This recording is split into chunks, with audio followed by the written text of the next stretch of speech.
Thank you so much.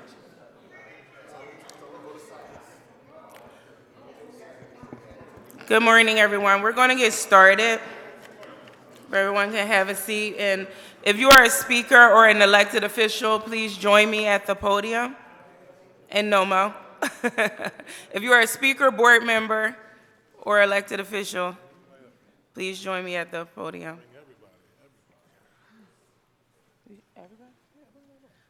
Omar said everybody come up here. Everybody just come on. Why not? Everyone join us at the podium. We your family.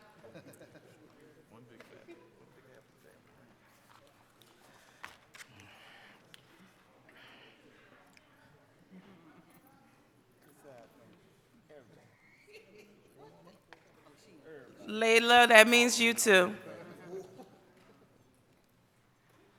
Right next to me.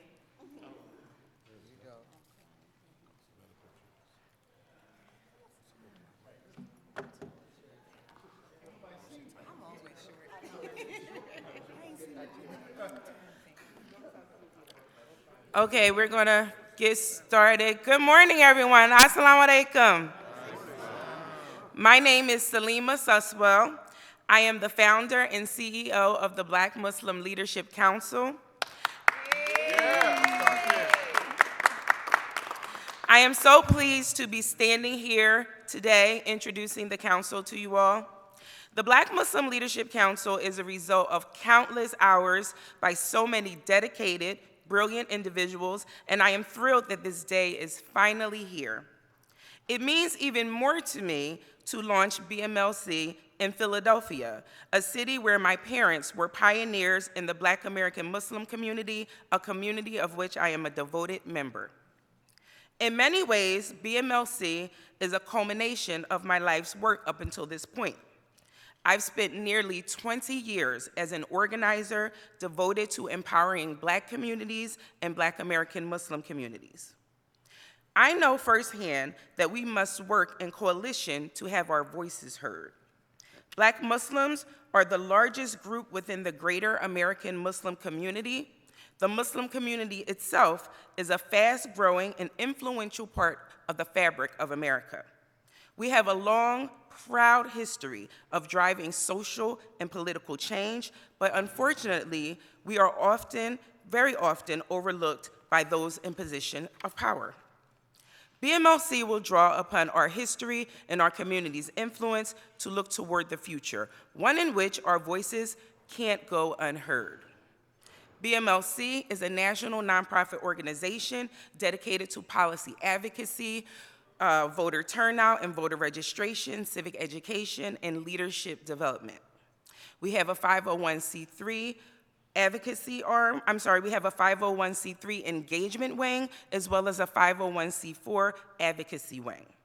We are the first Black American Muslim-led organization of its kind in this nation, and under our advocacy wing, BMLC, we focus on social and criminal justice, healthcare, with a specific focus on mental health and Black maternal health, as well as education, affordable housing, and more. For the first time in history, we are establishing an institution that will capture the voices of our unique Black American Muslim community. Philadelphia is home to one of the largest Black Muslim populations. Initially, BMLC will prioritize work in Pennsylvania, Michigan, and Georgia, all states that have large Black Muslim populations. We will be uncompromising in demanding effective change to address the vital needs of our communities. We will not only allow a history of oppression to keep us silent, we will not allow a history of oppression to keep us silent, and we will do our ancestors and pioneers proud for the present and for the future.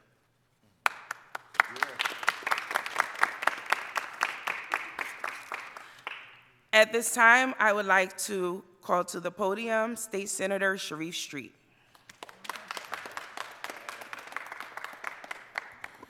You know, I want to thank Salima for putting this together and thank all those who joined us. The issues that affect Black Muslims are issues that affect lots of other folks. Black people journey in Islam is one that cannot be separated from the civil rights movement and our journey in civil rights. There were activists going back to the 1930s, 40s, 50s, 60s, and 70s who said we wanted to reclaim all of who we were and looked at the fact that many of our ancestors in Africa were Muslims and began to study it. It has grown. It has grown in all sorts of places. But let's be real clear about how this happened.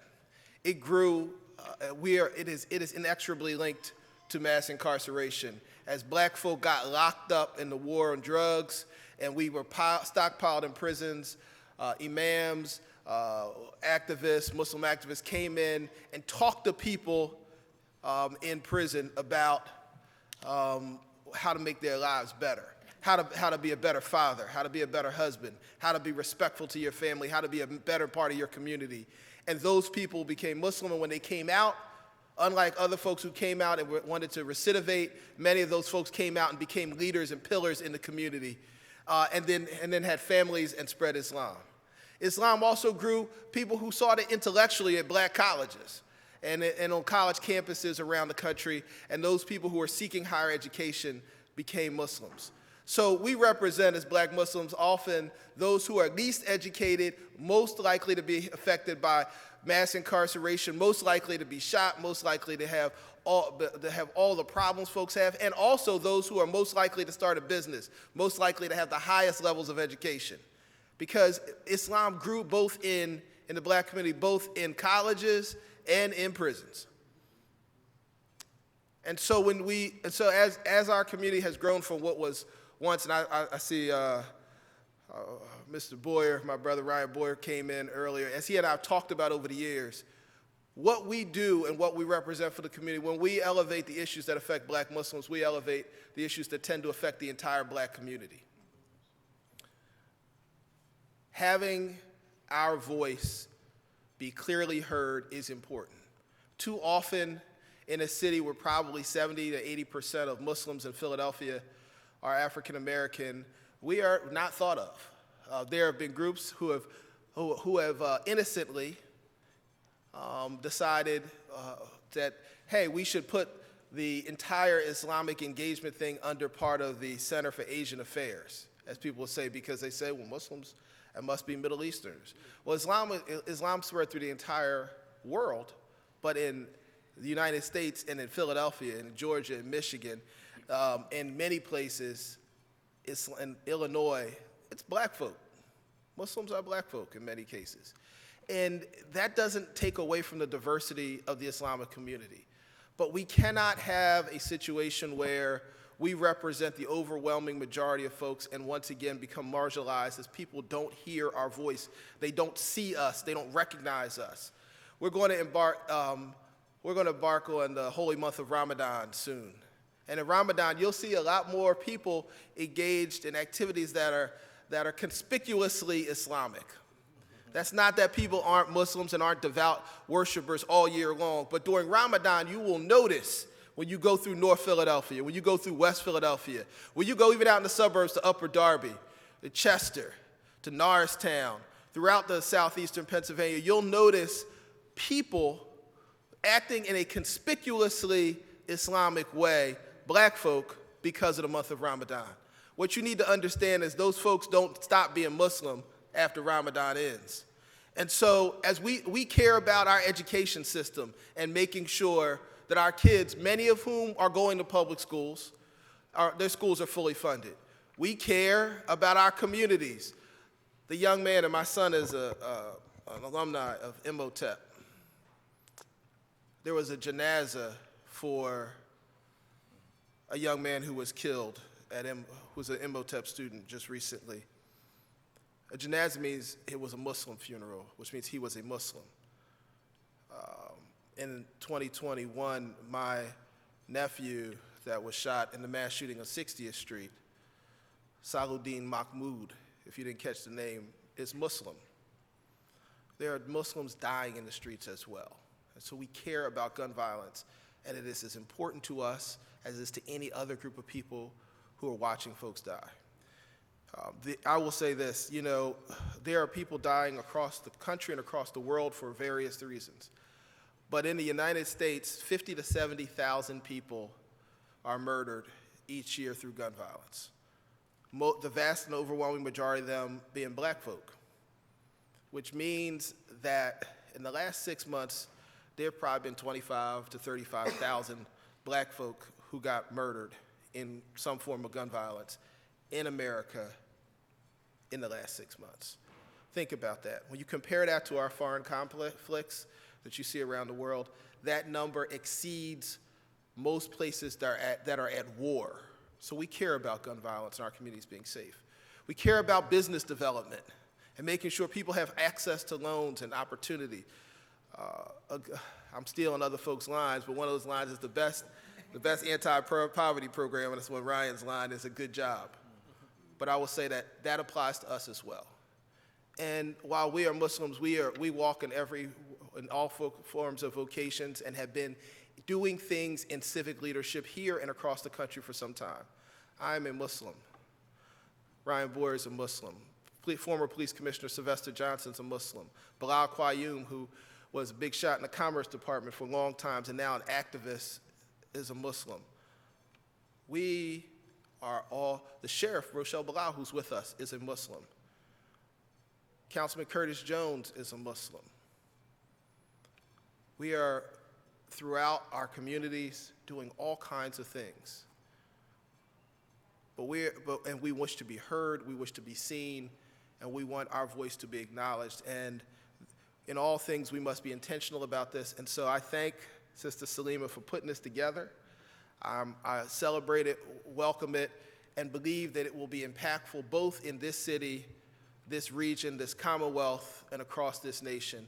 I am pleased and proud to join you today. And Salima, thank you for this work. You've been doing this work for a very long time in a lot of walks of life, and now you're elevating this, and so may Allah continue to bless you in your journey. Thank you so much, Senator. At this time, I would like to introduce to you one of our founding donors, Mr. Ryan Nathaniel, I was about to call you Severe. Mr. Ryan Nathaniel Boyer, Business Manager of the Laborers District Council.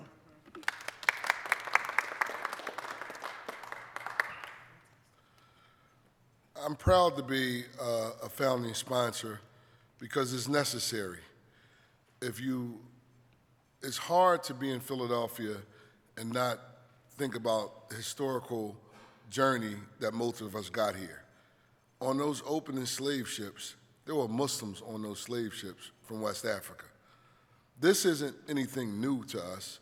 It is reverting back to our true nature, and it is said that over 40% of the first slaves that came here from Western Africa was Muslims. Some that were so educated that they sent them back and they called them Arabs, although they had hues of skin similar to the people around here. We will not be silenced, and will definitely not be marginalized, and our contributions won't be forgotten. While we respect our brothers and sisters that immigrated here, we welcome them, but at no time should they speak for us or speak out on domestic issues without talking to us. As the senator said, in this region, 70% of the Muslims in this region, in this area, are African American or of African descent. And we don't have the luxury of just being Muslim in a country that has historic racism like America. We have to be black. We don't identify as black Muslims, we just are black. When they see us, they see black. So everything that ails black America ails black Muslims. We're not exempt from it. The poor schools, the poor neighborhoods, the food deserts, crushing student loan debt, all of those things we have to put in a lens. And we cannot be politically naive to say because we disagree with someone on one thing that we throw the baby away with the bathwater. because we have to ask ourselves, what's the alternative? And if the alternative is worse, our community catches the flu while everyone else catches the cold, because we don't have the social safety nets. If you look at COVID laid bare to the savage inequalities in this society. And Muslims weren't exempt because we pray 5 times a day, because we believe the oneness of Allah and His messenger. That didn't exempt us from being poor. It didn't exempt us from not having proper broadband to send our children to school on speedy internet. It didn't exempt us when they put highways through our communities to divide the haves and the have-nots. We were mostly on the have-not side. We came in America and we started businesses because people wouldn't respect us. And we said, fine, if you don't want to be with us, we don't want to be with you.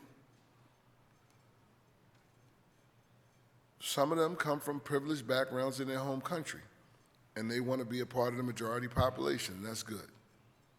We've taken a different approach. Leave us alone, we'll leave you alone. Be fair to us, we'll start our own community. We're good, we don't need you. I don't care if your kids don't play with mine. I don't care if my kids don't play with yours. If you're not going to treat us fairly and upright, we're not going to, for lack of a better term, kiss your backside. And we're not going to do that for anyone. So we decided to start this so that our civic voice can be heard in a unified way, and we can change the narrative of what Islam and what Muslims look like in America, and particularly in Philadelphia, during this critical time. We're at critical times. In the Islamic community in Philadelphia, and over the 70 mosques that are located in Philadelphia, in about 25 minutes, you will see that they're majority black spaces to worship. That's just a fact. Men lie, women lie, numbers don't. And we ask the press to stop being lazy. It's lazy reporting when we have what Sharif talked about. Well, we'll just put Islamic affairs under Southeast Asian Department. No. The director of Islamic engagement here is black, Qais Abdullah. The chief technology officer for the city of Philadelphia is a Muslim, Imam Idris. The commissioner that makes sure that we have safe, secure elections is a Muslim. The sheriff that protects our courtrooms, that disposes of land when people don't pay their bills, is a Muslim.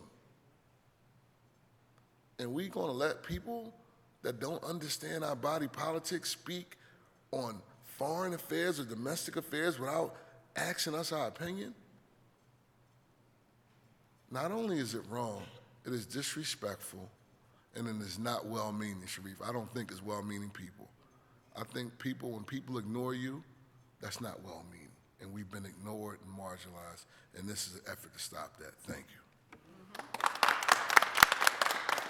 Thank you so much, Mr. Boyer. At this time, I would like to introduce to you the Chair of the City Commissioner's Office, Commissioner Omar Sabir. How is everybody doing? Great. Every time we talk, we definitely got to build our energy up, build our enthusiasm about anything that we're doing. Because the simple reality is people don't care about the facts now. People care about whether or not you believe whatever it is what you're saying. And so what we know now is that people tell lies. It gets repeated over and over and over again. So let the message be clear that we're coming together here for something great. I'd like to thank Salima. Y'all know me as the commissioner, but the first campaign that I ran was in 2011 for traffic court. And it was a very interesting time because when I was running, it was a citywide office, and a lot of the party leaders, they said, we're not sure whether or not we can elect someone with your name.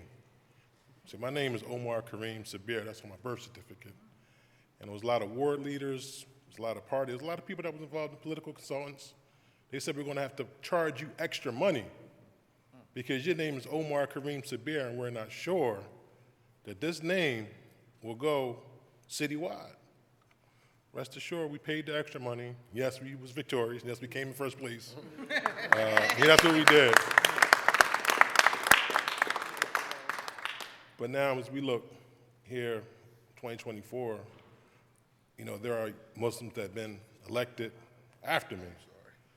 And so now, with the amount of Muslims that we have inside the city, to not have the policies that you deserve, we can blame an external force, but you got to blame yourself with all the numbers that we have. So now more than ever, it's time to step up and it's time to vote about issues that we deserve.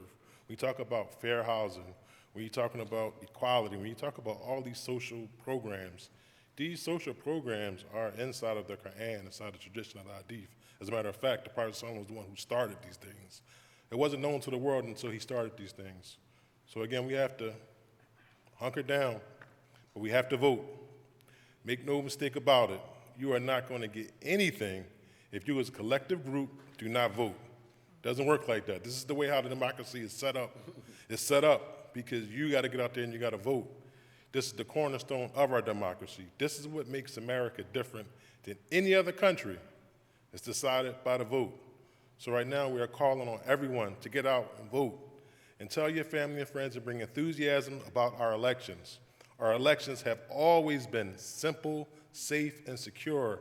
It has been proven on a courtroom by independent studies, by everyone who has a sound brain and two eyes, understand that our elections are safe, simple, and secure, and they have always been. But what's missing, that the people that know the truth are not saying nothing about it. They just going along with the flow. Yeah, our elections are safe. No, we need to yell out and scream. And we have to scream out and tell everyone that, number one, you got to be registered. April 8th, you got to be registered. If you want to vote in the comfort of your own home, you have until April the 16th to apply for a vote by mail ballot. Or you could vote in the comfort of your own home, and you could come to the city and you can vote early. Or if you want to wait to election day on April 23rd, of course, you can cast your ballot. Go to vote.phila.gov for any information that you need in regards to your elections. But just remember, the more we vote, the more we get. Thank you. Thank you so much, Commissioner Sabir. At this time, please welcome to the podium President of the Philadelphia NAACP, Catherine Hicks. Thank you. Good morning, and thank you. Thank you for allowing me to be here to speak. This is such an important day to have this coalition come together. We have a lot of Muslims that are now NAACP members, so as the Philadelphia branch president, I'm proud to stand here with you all starting this coalition. The Philadelphia branch NAACP is proud to stand in support of the Black Muslim community in starting a leadership coalition to be a partner and voice for the Muslims in the community. This coalition will play a crucial role in advocating for the rights and well-being of Black Muslims and will serve as a powerful platform for addressing the unique challenges and discrimination faced by this community. The Black American Muslim community has always been an extremely influential, dedicated force, and it is essential that we develop leaders of all ages, religions, and backgrounds to mobilize our community in the pursuit of collective advancement. As stated in their introduction bio, the Black American Muslims are impacted by the same issues as all Black Americans and Muslim Americans, as well as a variety of issues specific to the Black Muslim community. Their advocacy will focus on addressing the vital needs of their community, including economic equality, education, public safety, healthcare, criminal justice, and environmental justice. The Black Muslims have also become a significant voice when it comes to voting and advocating to drive Muslim voters to the polls. Their voices will be instrumental in ensuring a greater turnout to the polls and to our voting system.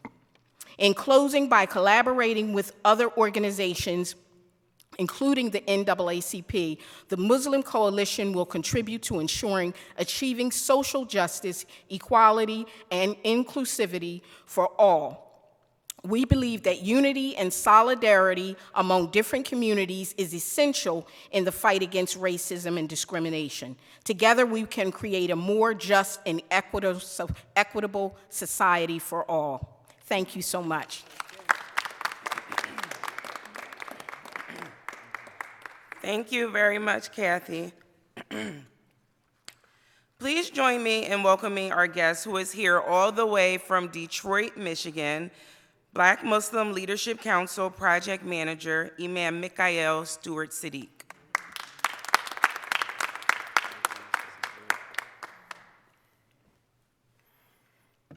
Good morning.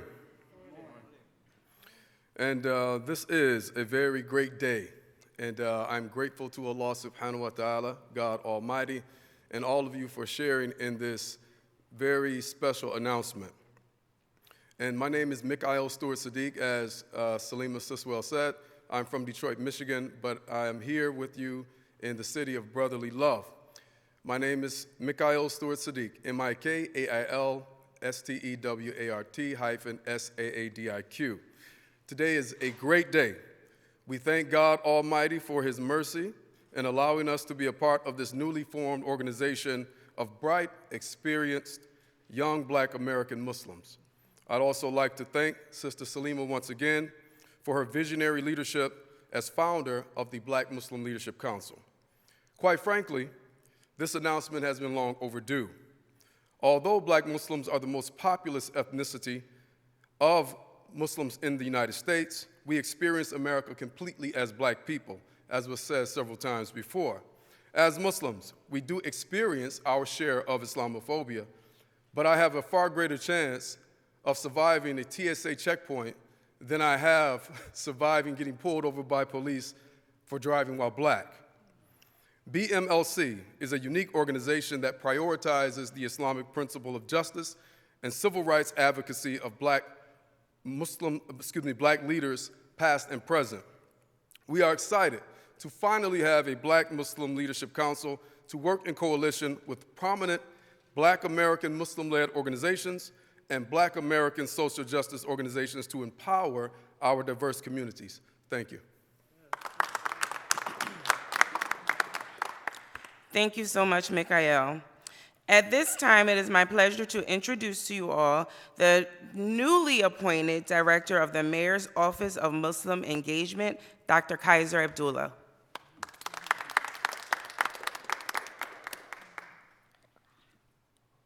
Still morning, right? Good morning, everyone.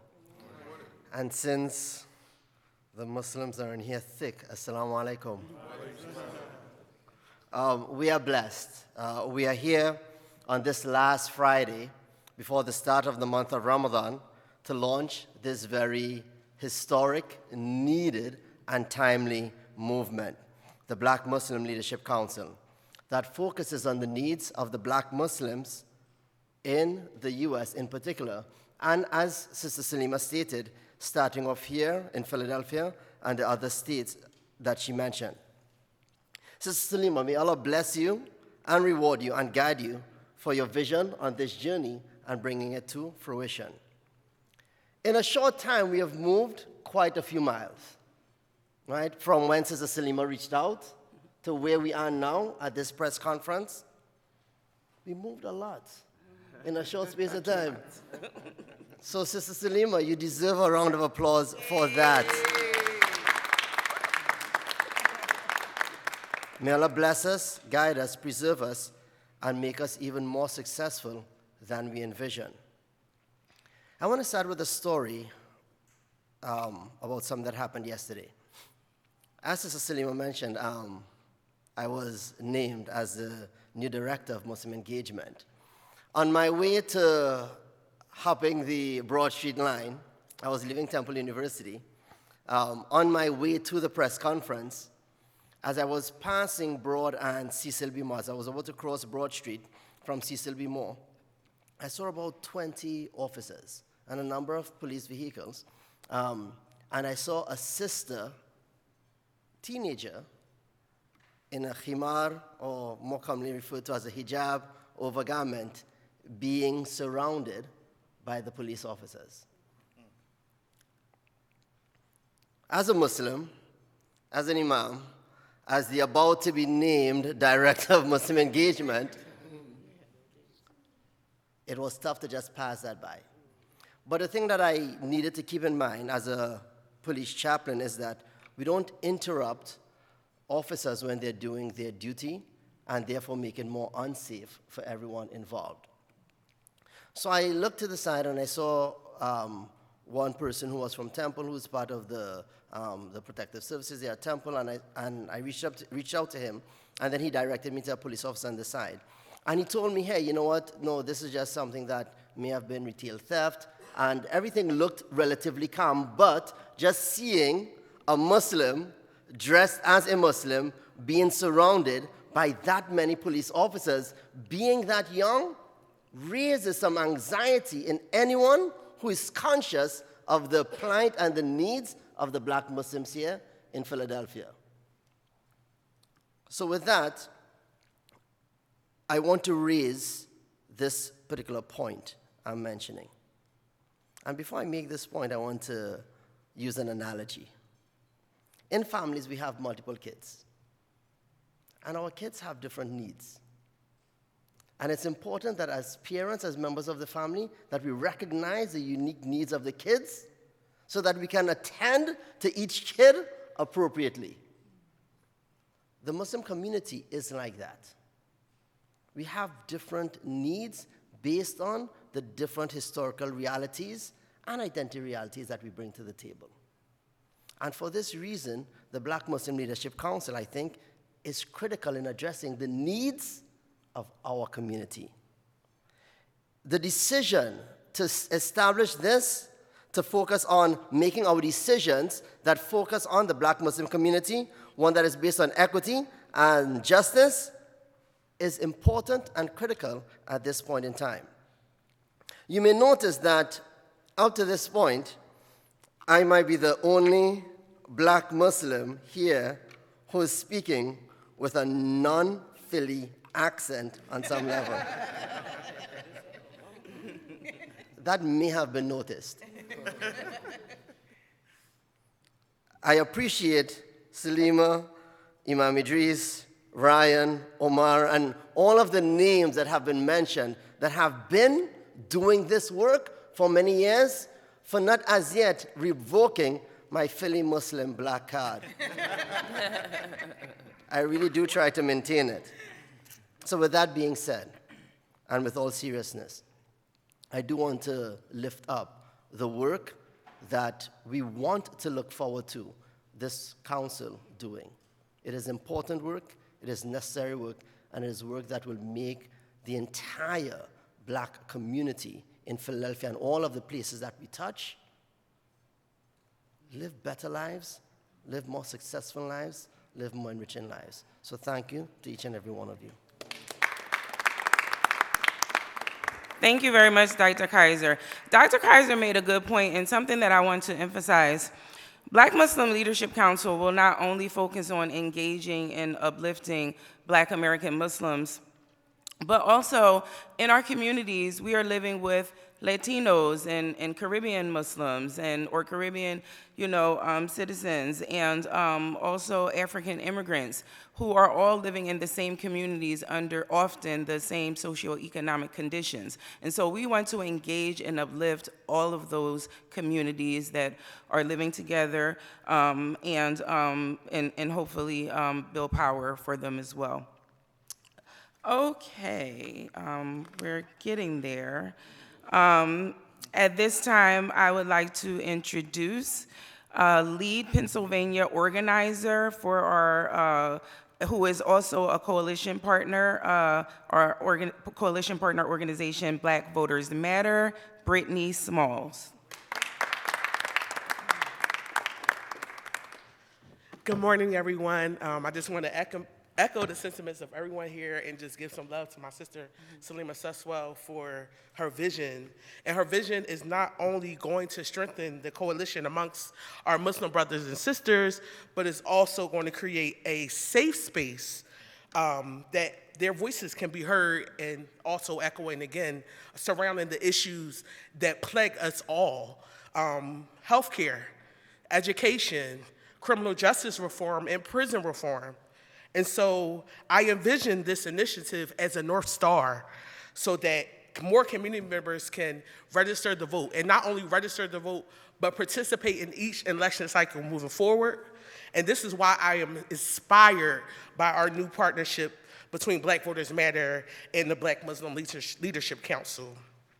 Communities we service, we know they're majority Black, majority marginalized, and a large part of our citizens in the city are Muslim.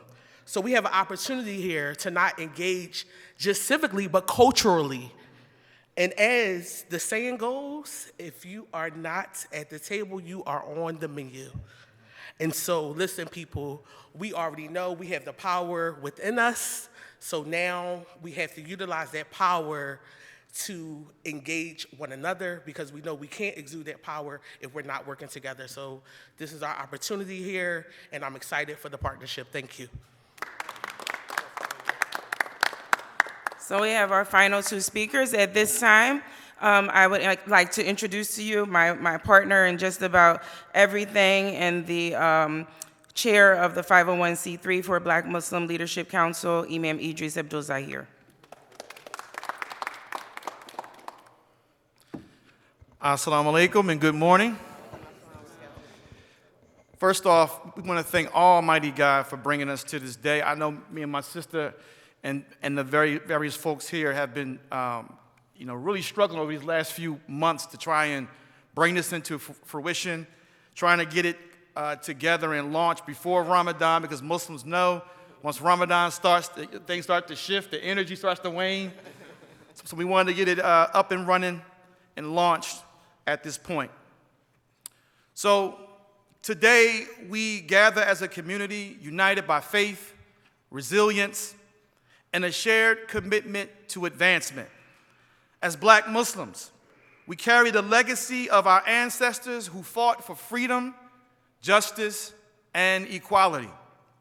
We stand at the intersection of identity, faith, and social responsibility, embodying the spirit of hope and fortitude that defines us.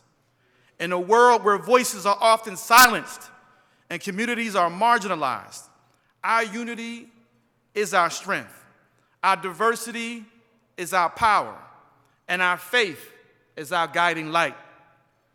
We are not just advocating for change, we are the change we seek.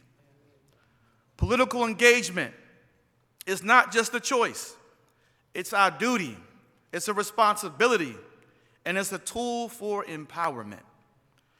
By participating in the political process, we can shape policies, we can influence decisions, we can amplify the voices of those who are often unheard.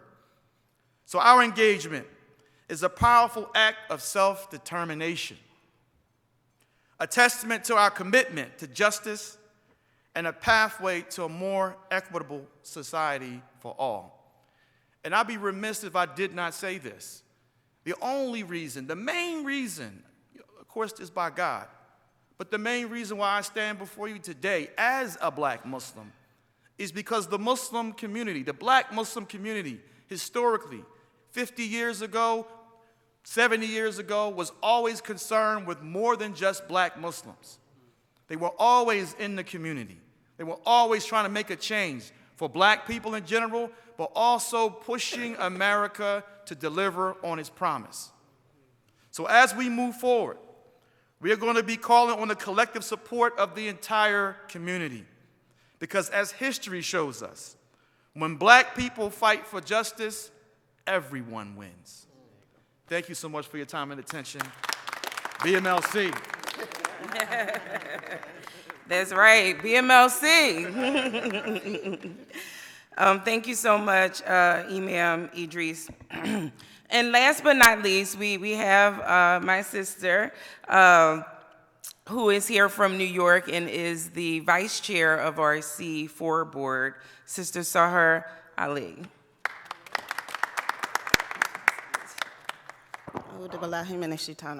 Bismillahir Rahmanir Rahim. Assalamu alaikum. Good morning. I just have to echo, I'm so proud of the sister right here. We only came to know each other through this effort to just bring together some Muslim leadership around the country, and I want to emphasize that this is going to be something that we consider to be a nationwide effort. I know I'm in Philly, and just so y'all know, I'm from Philly. I was born and raised here. So if you, I still got the Philly accent. So you still, you're the brother, you're still the only one that don't have the Philly accent. So I actually am the president and co-founder of an organization called Black Muslims Now in New York. We started in an effort to build connections and unification and visibility for Black Muslims in New York City. And we wanted to revitalize just within that space the Black Muslim Islamic heritage and legacy, to bring pride back to that, to create safe spaces for us that was devoid of the gaze of marginalization from other Muslim communities, as well as that within the larger society. So we create spaces through strategic programming and other methods, public advocacy, and I'm just coming off the cuff because Salima just told me that I could speak today. So I wanted to let you know that we're doing that to decrease marginalization for us, to fight against anti-Black racism within our community and from outside of our community. And so this really aligns with what we're trying to do on a national level. We're doing that locally within our city, but we always had a vision for it to go more mainstream. We wanted to see this leave New York City and become chapters in other cities. So now through this partnership, we may be able to do this on an even broader level, and I'm so proud to be a part of it, and may Allah just bless our efforts. Ameen. Well, that concludes our press conference. Are there any questions from the media before I close out? Yes, Janice. What percentage of Philadelphians are Muslim? And also, could you speak to the issue of what's going on in Israel and Gaza? You know, it's really hard to say because the data is the data is vastly undercounted for the Muslim community, particularly the Black Muslim community, not just in Philadelphia but nationally, because many Black Muslims, if they were, you know, if they converted to Islam, if they were not born to Arab parents, their name might not be recognized as Muslim. For example, we had Ryan Boyer here earlier. He is a Muslim, but you might not know he is a Muslim based upon his name being Ryan Boyer, but his brother's name is Omar Sabir, and that's a very Muslim name. Right. And so the data, the way the census identifies us is by name recognition, and I've been actually trying to do the work at a grassroots level, you know, not just locally and nationally, and also try to use some other algorithms, maybe first name and, you know, other algorithms we can use to sort of capture this data. So it's ongoing. But I will say this, former Mayor Jim Kenney used to say very often that 1/3 of the population of Philadelphia identified as Muslim. 1/3 is what Jim Kenney used to say based upon his work throughout city services, and yeah, that's what he said often. And about Gaza, you know, as an organization, we're very, very new. We haven't made any decisions about the election. However, we do have both a domestic policy agenda on our website under policy advocacy, as well as a foreign policy agenda. For Gaza, we're asking for a ceasefire. I mean, over 30,000 individuals have been killed. And so we are asking for an immediate and permanent ceasefire. We're calling on the administration for that.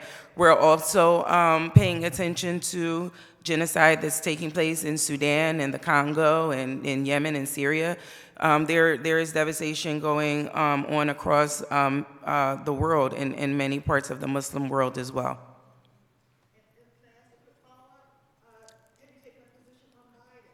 No. So we're going to keep the conversation today nonpartisan because there are individuals here who can't participate in, that work for the city or nonprofits that can't participate in those kind of conversations. Personally, I will say that I am uncommitted to any candidate.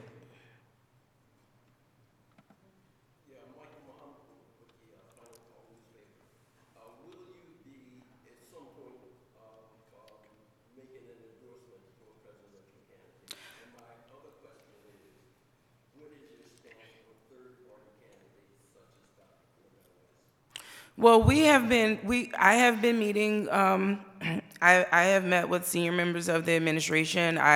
We had an event with Cornel West at Masjid Allah just a few weeks ago. Right now, we are still just listening and learning and, presenting our policy needs to everyone, not just presidential candidates, but candidates down the ballot. Congressional members are also very, very influential as it relates to policy. So we haven't made a decision yet about endorsement, if we will endorse or not, and if so, who we will endorse. I think it's still a little early to tell, and there needs to be some things that would need to occur before we can make a decision about who we would endorse.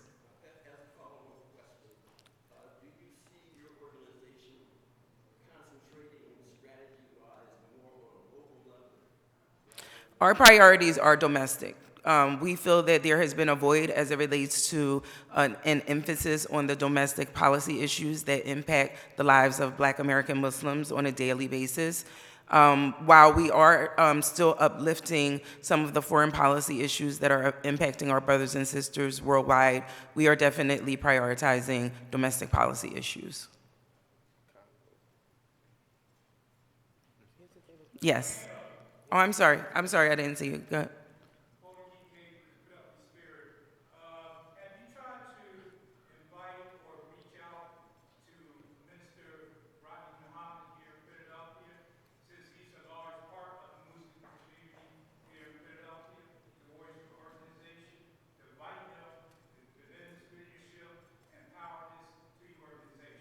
Well, we're actually just launching today.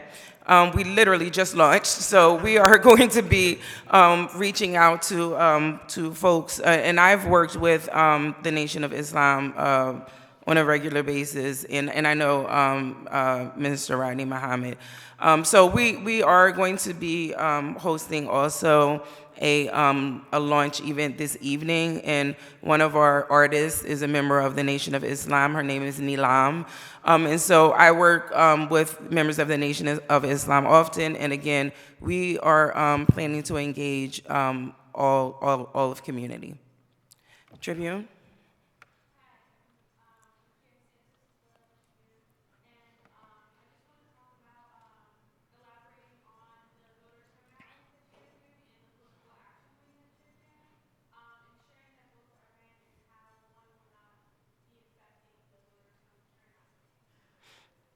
Well, the voter turnout work that we will do is going to be nonpartisan.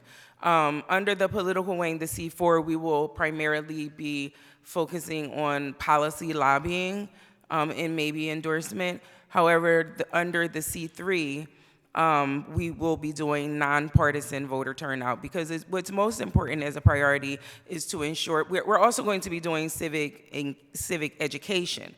So those two work hand in hand. You can't expect folks to vote if they're not familiar with the electoral process. And so we're going to be doing civic education in hopes that we will be driving the community to vote, and that's at a nonpartisan level.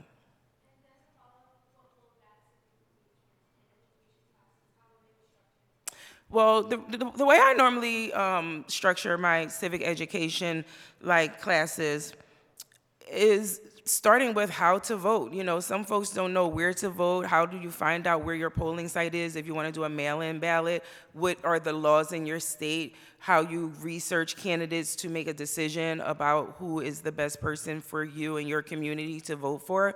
But also teaching about the roles and responsibilities of elected officials. What does a city councilman even do? What does a state representative do? What does a congressperson do? And then I also talk about establishing policy. How do you ignite policy change? How do you draft a bill? How do you engage with elected officials in order to get those bills advanced? And then there would be more even around how do you run for office if you're interested in running for elected office? What are some tips? How do you start? Where do you begin? So things like that, those are sort of the primary things that we focus on in civic education. Yes.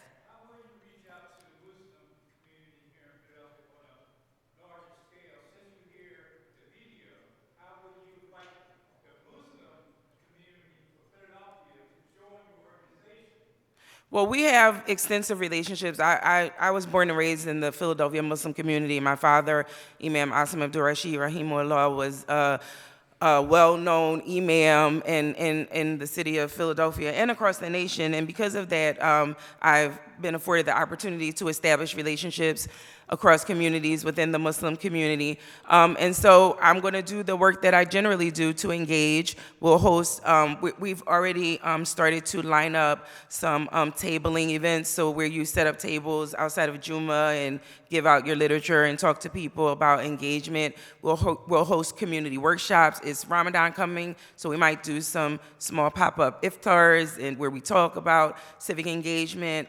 We'll also do some virtual online courses, and I have also a town hall scheduled for later this month, just to give the whole nation an opportunity to be together, hold conversation, and sort of weigh in and exchange on the things that are important to the community.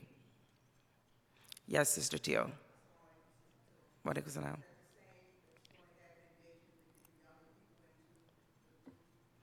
Yes, absolutely. We definitely want to get young people engaged. I've been talking to some young people who actually want to be a part of this work. And we're going to do some specific things around bringing them out to canvass with us, to knock on doors, to make phone calls, and sort of help us with the voter turnout work and be a part of the civic engagement courses that we'll be teaching as well.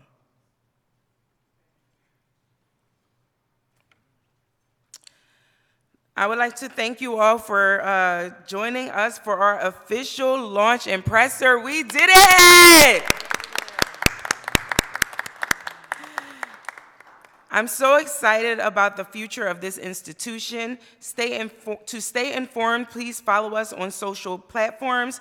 Our handle is Black Muslim Lead, and please visit our website at blackmuslimleadership.org. Thank you all for joining us.